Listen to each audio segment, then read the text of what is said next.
Tuhan firman-Mu ajaib, kekal meski gunung menghilang. Tiada huruf yang gagal, tak terpatahkan siasat. Hidup seperti-Mu ya Allah, lebih dari emas. Aku bersaksi kitab-Mu, kitab yang suci. Mendengarkan firman-Mu, hibur hati yang duka. Terangilah langkahku kemanapun ku pergi. Biarkanlah firman-Mu berkuasa atasku. Ubahkanku, bebaskanku, ku mau menyenangkan-Mu. Tuhan firman-Mu ajaib, kekal meski gunungnya. Ubah dan bebaskan aku, mau menyenangkan-Mu.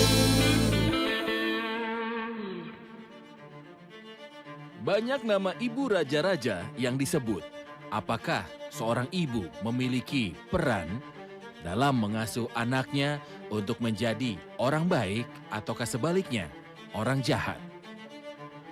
Mengapa Raja Asa mengirim hadiah kepada Ben-Hadad, Raja Syria?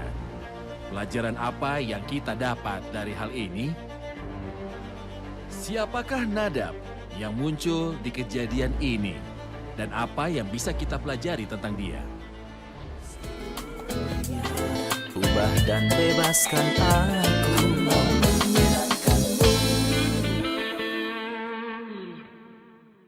Salam jumpa pemirsa terkasih, saya menyambut Anda sekalian dimanapun Anda berada dalam episode terbaru program studi harian kita Semua Kitab Suci. Kita masih mengikuti kerajaan setelah dibagi menjadi dua kerajaan, yaitu Kerajaan Selatan dan Kerajaan Utara. Dalam studi ini kita telah mencapai Kitab 1 Raja-Raja pasalnya yang ke-15 dan ke-16. Hari ini kita akan mengetahui tentang beberapa nama raja-raja Yehuda dan raja-raja Israel. Apakah mereka jahat ataukah baik? Inilah yang akan kita ketahui di episode hari ini. Untuk memulai, izinkan saya untuk menyambut para tamu kehormatan, para hamba Tuhan. Dr. Esam Ezat, selamat datang. Selamat datang. Saudara Amin Hela, selamat Selamat datang. datang. Sebuah kehormatan. Selamat datang. Juga para hadirin yang telah bergabung bersama kami di studio, selamat datang. Dr. Esam, saya ingin tahu di awal beberapa nama raja yang memerintah di dua kerajaan, Israel dan juga Yehuda, dalam pasal 15 dan 16. Seperti yang sudah saya sebutkan di episode sebelumnya, di Kerajaan Selatan, Kerajaan Yehuda, Rehobiam adalah raja yang pertama. Kemudian datanglah 19 raja, karena 20 raja disebutkan di sini dalam periode waktu dari dua pasal ini. Setelah Rehobiam muncullah Abia putranya. Kemudian Asa datanglah setelah Abia. Dua raja pertama, Rehobiam dan putranya itu jahat. Tetapi Asa adalah raja pertama yang saleh di Yehuda. Secara berurutan, muncullah Rehabeam, Kemudian Abi, lalu Abia, kemudian dan Asa. Asa. Sejajar dengan mereka, pada masa pemerintahan Rehobiam adalah Yerobiam anak Pada Nebat. kerajaan Israel. Di kerajaan Israel, kerajaan utara. Setelah Yerobiam putra Nebat adalah putranya Nadab. Kemudian Baasya, lalu Ela, kemudian Zimri, kemudian Omri, lalu adalah Ekab. Ini terjadi secara paralel sampai kita mencapai akhir dari pemerintahan Asa. Kelima raja Israel itu sejajar dengan ketiga raja Yehuda. Baik. Saudara Amin, kita perhatikan dalam bacaan kita di pasal 15 dan 16 bahwa beberapa nama ibu raja disebutkan. Apakah ibu memiliki peran dalam menjadikan anaknya baik ataupun jahat? Tentu saja, ibu memiliki peran yang sangat besar dalam membesarkan anak. Jadi jika ibu itu saleh, anak itu akan saleh juga. Jika dia jahat, anak itu jahat juga. Ada banyak contoh dalam firman Tuhan tentang ibu-ibu yang taat. Misalnya Yokebed, ibu Musa dicirikan oleh iman dan Musa dibesarkan untuk menjadi orang yang beriman. Hana, ibu Samuel, istri Elkana adalah seorang ibu yang berdoa. Samuel pun menjadi orang yang berdoa. Ionike, ibu Timotius, mencintai Alkitab dan mengajarinya Alkitab sejak kecil. Timotius pun mencintai Alkitab. Dan sebaliknya kita juga menemukan ibu yang jahat. Seperti Atalia, dia adalah wanita yang jahat. Putranya Ahasia menjadi jahat. Herodias adalah seorang wanita jahat dan putrinya menjadi seorang penari. Jadi ibu memiliki pengaruh yang sangat besar. Ibu yang saleh membesarkan anak-anaknya dalam takut akan Tuhan. Sebaliknya bagi orang fasik, dalam Yehezkiel 16 dikatakan sebagaimana ibu, begitulah anaknya. Jadi Alkitab menyebutkan raja dan nama ibunya. Baik, kita akan rehat sejenak dan kembali untuk menjawab pertanyaan hadirin. Pemirsa terkasih, kita akan berjumpa kembali setelah rehat. Jika Anda memiliki tanggapan ataupun pertanyaan, silakan kirimkan ke alamat kami atau hubungi kami di nomor telepon yang akan ditampilkan selama istirahat. Tetaplah bersama kami. Berkuasa atasku, ubahkanku, bebaskanku, ku mau menyenangkanmu. Tuhan firman-Mu ajaib, kami ubah dan bebaskan aku, mau menyenangkanmu. Kami kembali pemirsa terkasih untuk menjawab pertanyaan dari para hadirin di studio. Ada pertanyaan? Silakan. Dari 1 Raja-Raja 15 ayat 3, kita membaca bahwa Raja Abia hidup dalam dosa-dosa ayahnya. Tapi dalam 2 Tawarikh 13 ayat 4, kita membaca bahwa dia mengkhotbahkan orang-orang, melawan penyembahan berhala, dan dia membela bait suci dan pengajaran. Apakah dia jahat atau baik? Sebuah pertanyaan bagus yang membutuhkan jawaban. Politisi terkenal, populer, dan raja misalnya, dan orang-orang seperti itu harus terlihat baik. Bahkan jika mereka adalah pencuri, mereka tetap akan berbicara tentang kejujuran. Seakan mereka orang benar dan terhormat. Dia mencoba menunjukkan dirinya sebagai contoh. Apa yang akan dia katakan kepada orang-orang, mereka tidak mungkin menyuruh orang jadilah pencuri. Tidak. Sekalipun hidup mereka tidak benar, jadi hidup mereka sangat dekat dengan kemunafikan. Tidaklah aneh jika orang fasik menyerukan kebenaran. Tidaklah aneh jika seseorang yang jahat melakukan kebaikan. Ini seringlah terjadi terutama di kalangan selebriti. Setelah Abia menyampaikan khotbah yang panjang kepada mereka, ini tidak akan mengubah penilaian Allah tentang dia. Ada perbedaan antara apa yang dia katakan dengan apa yang Tuhan katakan yang melihat dari atas. Siapa yang lebih benar? Laporan dari dia yang melihat dari atas adalah yang paling benar, yaitu laporan ilahi ini. Abia hidup dalam segala dosa yang telah dilakukan ayahnya sebelumnya, dan ia tidak dengan sepenuh hati berpaut kepada Tuhan Allahnya seperti Daud moyangnya. Saya pikir ini adalah laporan ilahi. Biarkan dia mengatakan apa yang ia inginkan, tapi laporan ilahi adalah yang benar. Oke. Saudara Amin, kita membaca beberapa ayat di pasal 15 dalam tahun ke-18 zaman Raja Yerobeam bin Nebat menjadi rajalah Abiam atas Yehuda. 3 tahun lamanya ia memerintah di Yerusalem. Nama ibunya ialah Maaka, anak Absalom. Abiam hidup dalam segala dosa yang telah dilakukan ayahnya sebelumnya. Dan ia tidak dengan sepenuh hati berpaut kepada Tuhan Allahnya seperti Daud, moyangnya. Kita tahu bahwa ada pengaruh ibu dalam membesarkan anak. Tapi di sini juga dia mengacu pada apa yang dia warisi dari ayahnya. Apakah seorang ayah juga memiliki peran yang mempengaruhi anaknya menjadi baik ataupun jahat? Tentunya ayah memiliki peran yang sangat penting. Oleh karena itu kita membaca tentang Abia yang berjalan dalam segala dosa yang dilakukan ayahnya. Rehabeam adalah orang yang jahat. Dan dia berjalan dalam dosa yang sama, dia berpaling dari Tuhan. Putranya hidup dengan cara yang sama. Roh Kudus menempatkan Daud sebagai contoh orang yang mengikuti Tuhan dengan sepenuh hatinya, menyembah Tuhan dan tidak dikaitkan dengan penyembahan berhala. Ayah memiliki peran yang sangat penting dalam membesarkan anak. Jika ibu punya peran, ayah adalah mentor dan pemimpin dalam keluarga. Saya ingin gagasan praktis ketika seorang ayah yang misalnya merokok di depan anak-anaknya yang masih SD. Kemudian ia mengetahui bahwa anaknya yang duduk di bangku SD atau sekolah dasar merokok. Meskipun dia merokok di rumah, dia memukul anak laki-laki dan menegurnya, "Beraninya kamu merokok." Mohon ceritakan tentang bahayanya jika para ayah melakukan kejahatan di depan anak-anak mereka, bahayanya bagi keluarga, masyarakat, gereja, dan masa depan secara umum. Wajar jika anak meniru dan belajar dari ayahnya. Terlepas dari keinginan ayahnya agar anaknya tidak mempelajari sifat-sifat buruk tersebut.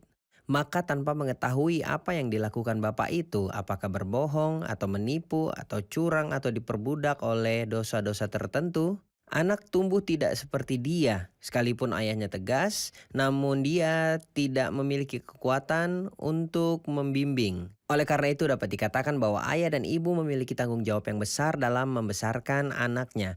Sangat penting untuk membesarkan anak-anak kita dalam takut akan Tuhan. Benar. Dr. Esa, mulai dari ayat 9 berbicara tentang Asa, Raja Yehuda. Mohon jelaskan tentang raja ini dan apakah yang dia lakukan. Raja ini seperti yang disebutkan sebelumnya adalah raja pertama yang saleh. Di Yehuda, dia adalah salah satu dari sedikit orang yang saleh muncul di Yehuda. Ia terpisah dari semua. Ia adalah raja pertama yang dikatakan tentang dia bahwa dia melakukan apa yang benar di mata Tuhan. Ini yang Tuhan cari sejak lama. Dia melakukan apa yang benar di mata Tuhan seperti yang dilakukan Daud ayahnya, seperti yang telah disebutkan sebelumnya bahwa Daud adalah standar yang Tuhan inginkan agar semua raja menjadi seperti dia. Alkitab mengacu pada fakta bahwa Asa melakukan banyak hal baik. Sungguh dia mengalami banyak kejatuhan pada akhirnya, tetapi dia melakukan banyak hal baik. Alkitab merujuk kepada mereka. Pada ayat 12, hal pertama yang dirujuk Alkitab adalah ia menyingkirkan pelacuran bakti dari negeri itu.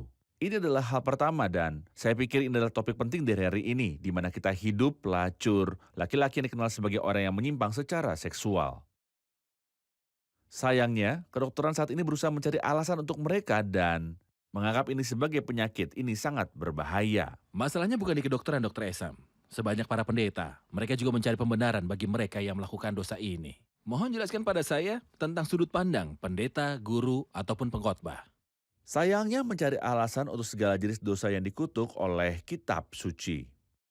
Bersifat Di merusak. mana Alkitab secara khusus mengutuk dosa ini? Apa yang dikatakan tentang itu? Saya pikir itu ada di Roma 1, demikian juga suami-suami meninggalkan persetubuhan yang wajar. Sebab istri-istri mereka menggantikan persetubuhan yang wajar dengan yang tidak wajar. Secara alkitabiah jelas bahwa setiap kali dosa seperti itu muncul, itu harus ditangani dan disingkirkan. Dan lihat bagaimana Alkitab mengklarifikasikan mereka. Bahkan dalam beberapa terjemahan Alkitab dikatakan meninggalkan persetubuhan yang wajar.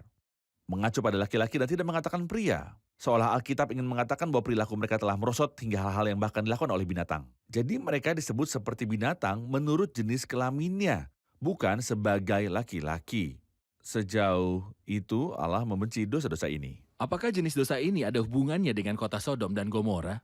Karena tipe orang seperti ini, Tuhan mengubahkan kota Sodom dan Gomora menjadi abu dan menurunkan api dari surga. Saat ini, komunitas membenarkan dosa-dosa ini, presiden negara-negara, agar berhasil membenarkan mereka. Kedokteran sangat sering memberikan alasan dan sayangnya tokoh-tokoh pendeta sekarang menerima apa adanya. Ya, kita harus menerima orang apa adanya, tapi kita harus mengajak mereka untuk bertobat.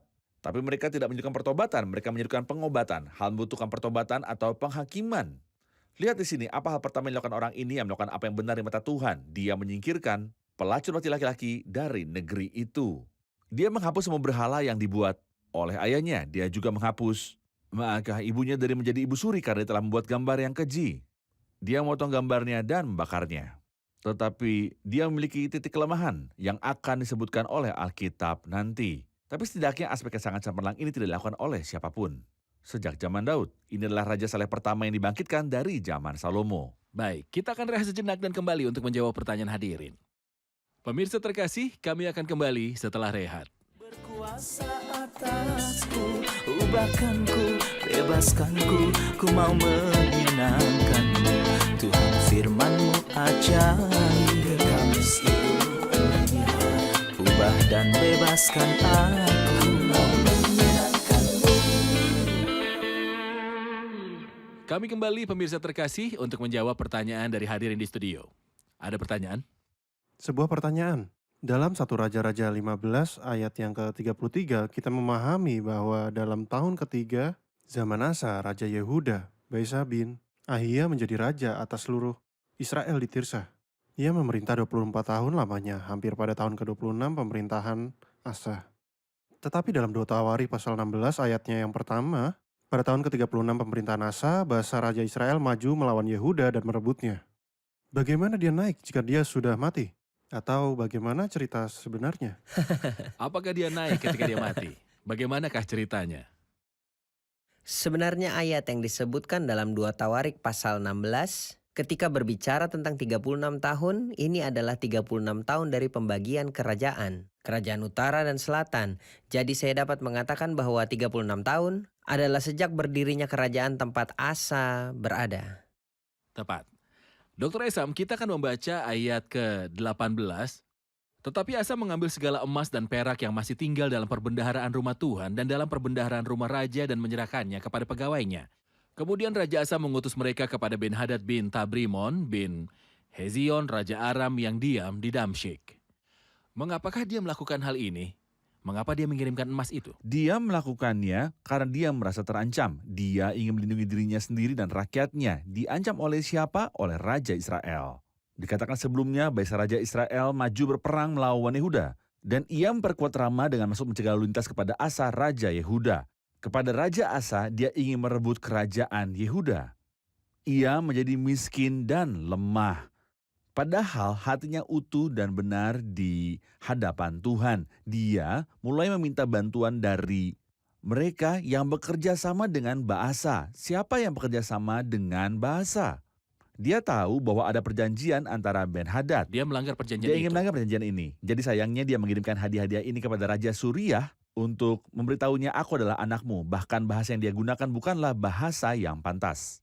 Ada perjanjian antara aku dan engkau, antara ayahku dan ayahmu. Ini kukirim emas dan perak kepadamu, marilah.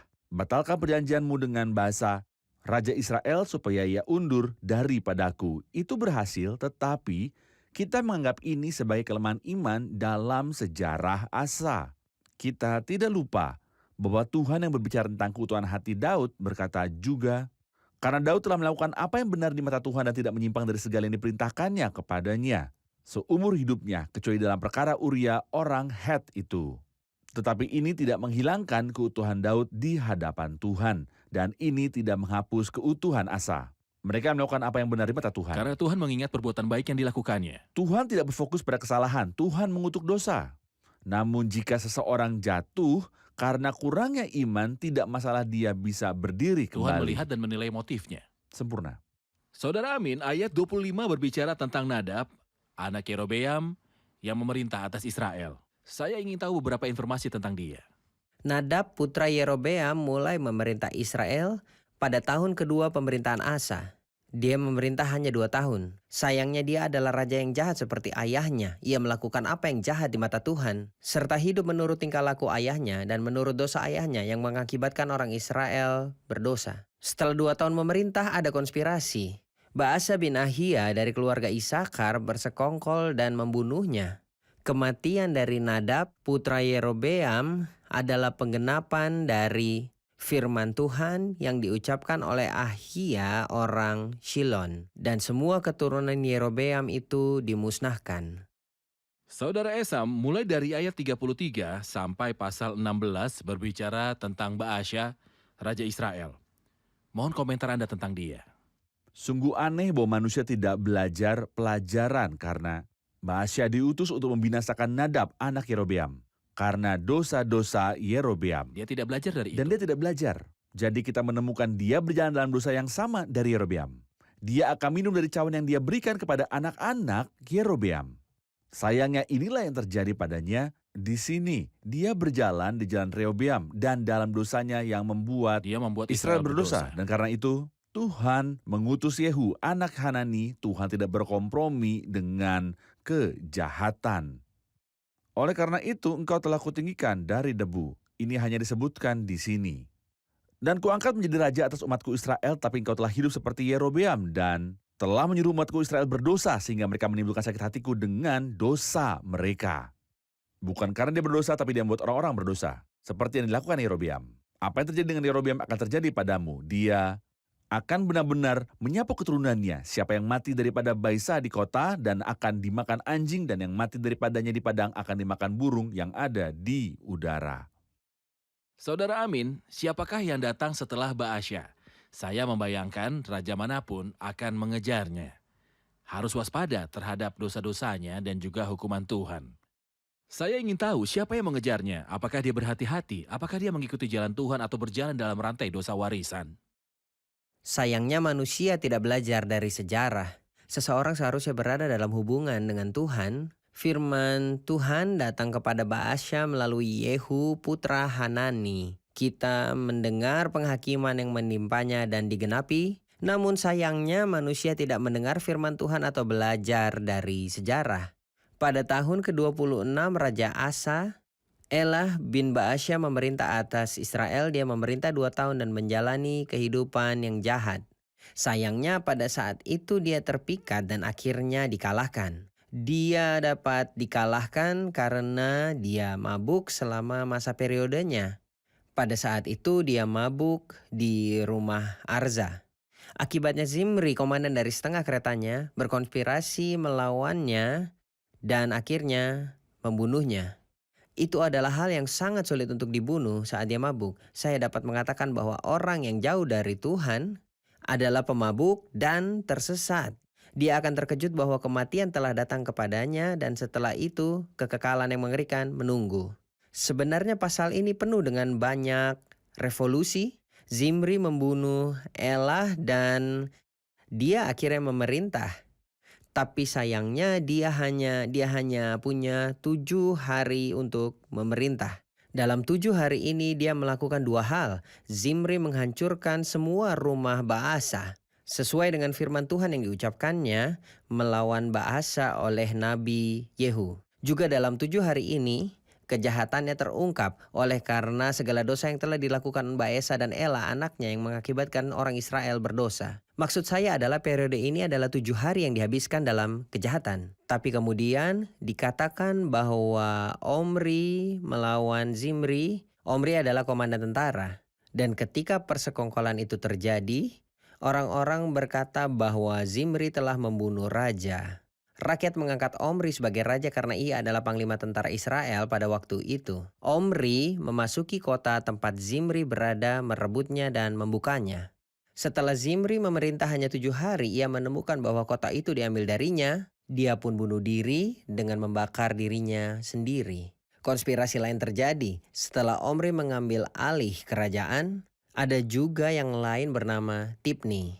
Dia menarik beberapa orang. Sebuah perpecahan terjadi di Israel. Itu adalah periode konspirasi, perang, dan perpecahan yang sangat gelap. Pertempuran internal terjadi. Jadi Tibni dan Omri bergulat bersama. Tetapi orang-orang yang bersama Omri lebih kuat daripada orang-orang yang bersama Tibni. Jadi Omri mengambil kerajaan. Siapakah yang datang setelah itu? Setelah di akhir Omri, pasal 16. Ahab, orang jahat itu datang dan menjadi jahat. Dia meletakkan pemujaan Baal di tengah-tengah umat Tuhan.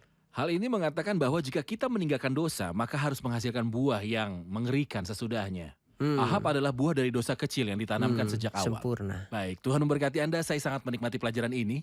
Terima kasih. Kita akan rangkum episode ini bersama para hadirin. Kami mencatat bahwa ketika beberapa nama raja disebutkan, beberapa nama ibu pun ikut disebutkan. Apakah ibu memiliki peran dalam membesarkan anak menjadi anak yang baik ataupun jahat? Yehezkiel 16 berkata, begitu ibu, begitu anak. Memang kita menemukan bahwa ibu memiliki dampak pertama dan terkuat pada anak-anaknya. Melalui Alkitab, kita menemukan bahwa anak-anak dari ibu yang saleh menjadi saleh dan anak-anak orang jahat menjadi jahat. Mereka juga memiliki sifat yang sama dengan ibu mereka. Kita menemukan misalnya bahwa Hana senang berdoa bagi putranya, maka Samuel adalah seorang yang suka berdoa. Baik, mohon berikan saya gambaran tentang Raja Nadab. Apakah yang kita ketahui tentang dia dan peran yang dia mainkan? Dia adalah putra Yerobeam, Raja Israel. Dia memerintah pada tahun kedua Asa selama 2 tahun. Dia melakukan kejahatan di mata Tuhan, hasilnya Baasa bersekongkol dan membunuhnya. Inilah penggenapan firman Tuhan yang dikatakan oleh Ahia, bahwa semua keturunan Yerobeam harus mati. Baik, terima kasih banyak. Tuhan memberkati Anda. Terima kasih banyak para hamba Tuhan. Kita akan lanjutkan Tuhan diskusi di memberkati. episode Memberkati selanjutnya. Anda. Pemirsa terkasih, Kitab Suci berbicara kepada kita tentang kerusakan hati manusia ketika ia dibiarkan sendiri.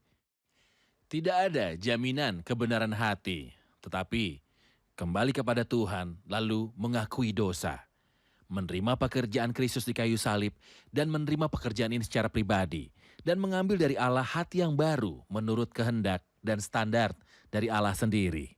Pertanyaan saya, apakah Anda menerima pekerjaan Kristus di kayu salib? Sudahkah Anda membuka hati Anda kepada Tuhan? Apapun keadaan Anda, apakah Anda seorang pejabat besar, karyawan kecil, ataupun warga negara biasa, Anda membutuhkan Kristus.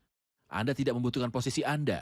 Anda tidak membutuhkan pekerjaan di belakang yang Anda sembunyikan. Tetapi Anda membutuhkan pekerjaan Kristus di kayu salib yang akan mengubah Anda, memberi Anda hati yang baru dan mendamaikan Anda dengan Tuhan dan memastikan Anda mendapatkan tempat di keabadian. Saya akan bertemu dengan Anda di episode berikutnya. Untuk saat ini saya mempercayakan Anda pada kasih karunia Tuhan. Tuhan menyertai Anda.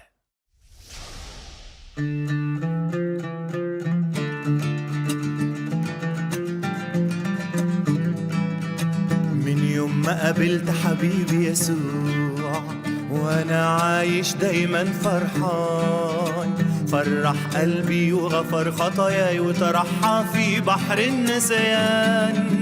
قلبي فرحان عايش في امان، قلبي فرحان عايش في امان.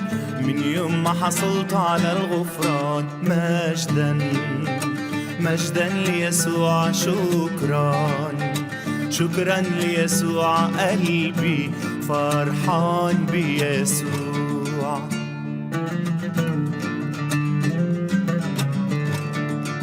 يا ما فتشت في كل مكان على السعادة الحقيقية، ولم أجد غير الأحزان والذل والعبودية.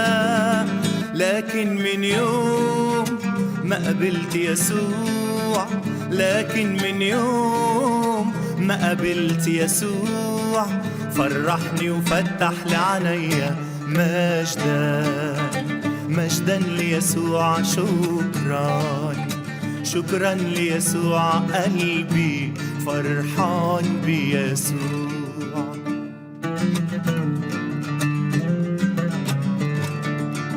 قال لي مغفورة لك خطاياك، في الحال ساعة ما لجأت إليه، واعترفت بكل ذنوبي والنعمة انسكبت من شفتيه.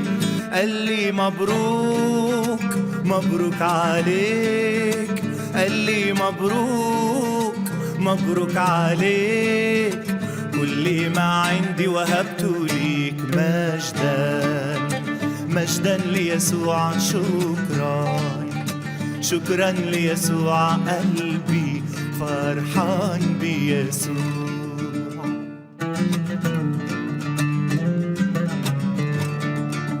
تعال تعال تعال إليه، اخرج حالا من وسط النار. قل له ارحمني أنا الخاطي، واخضع وتمثل بالعشار.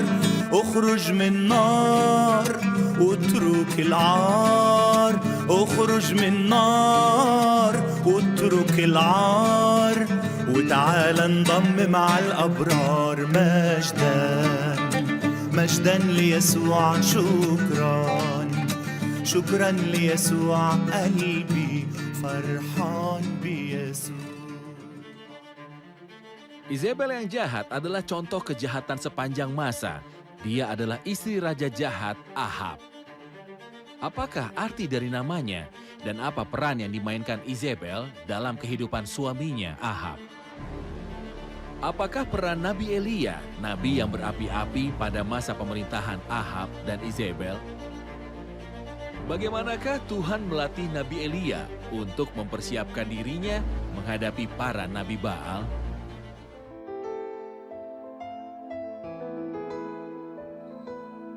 Tuhan firman-Mu ajaib, kekal meski gunung menghilang. Tiada huruf yang gagal, tak terpatahkan siasat. Hidup seperti-Mu ya Allah, lebih dari emas. Aku bersaksi kitab-Mu, kitab yang suci. Mendengarkan firman-Mu, hibur hati yang duka. Terangilah langkahku kemanapun ku pergi. Biarkanlah firman-Mu berkuasa atasku. Ubahkanku, bebaskanku, ku mau menyenangkan-Mu. Tuhan firman-Mu ajaib, ubah dan bebaskan aku.